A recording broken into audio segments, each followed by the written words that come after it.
In today's video, I'll show you what I keep in my nap kit for situations when I need to sleep somewhere other than my home. It's a really good idea to individualize your nap kit so that each situation has specific contents, but today I'll just show you what I pack in my general getaway from home nap kit.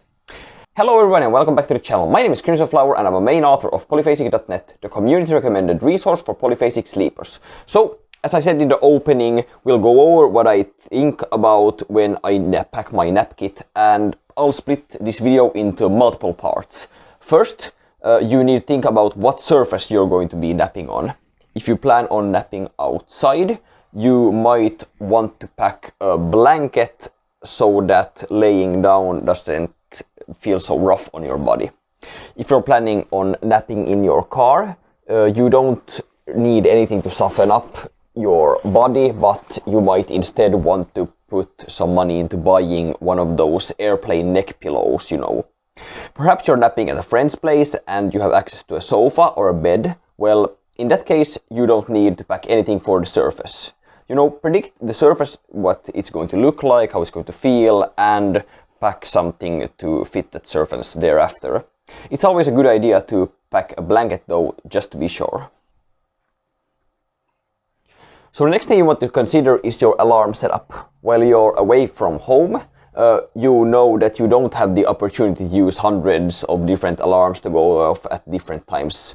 But fortunately, you have that potential when you're sleeping at home.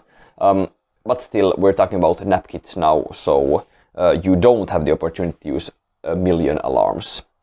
I suggest you bring at least 2 devices to ensure that you actually wake up, where one can be your phone and the other one can be a mechanical battery-driven alarm clock like this one, or just a timer or egg timer.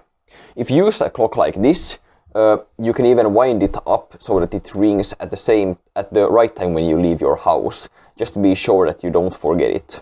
I also recommend that you pack your alarms high in the bag, just to be sure that you remember to set them.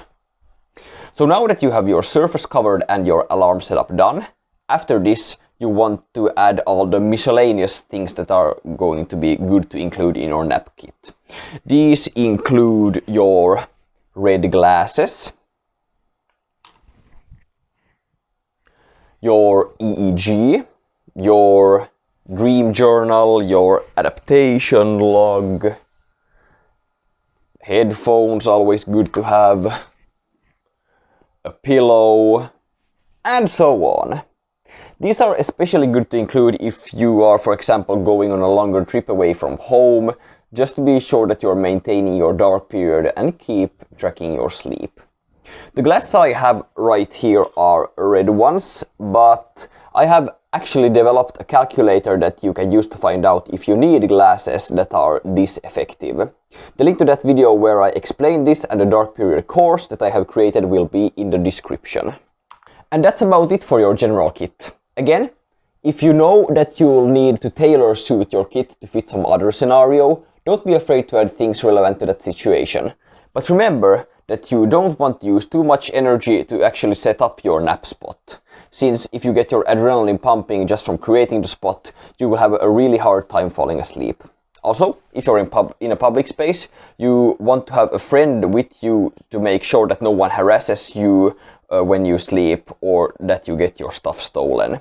Speaking of harassment, if you don't have a friend with you, you want to create a sign that tells people not to worry about you napping. The worst thing that can happen to you is that some bystander thinks that you're sick or dead and goes up to check on you. If that happens, it'll be very unfortunate, since your nap quality will be wrecked. Okay, I hope that you learned something today. If you have other things that you recommend people put in their nap kits, feel free to share them in the comment section below. If you have some funny stories about you napping away from home, but you can also share them down below. Remember to check out my course on the dark period and to subscribe, and I'll see you in the next video. Remember to nap well, people!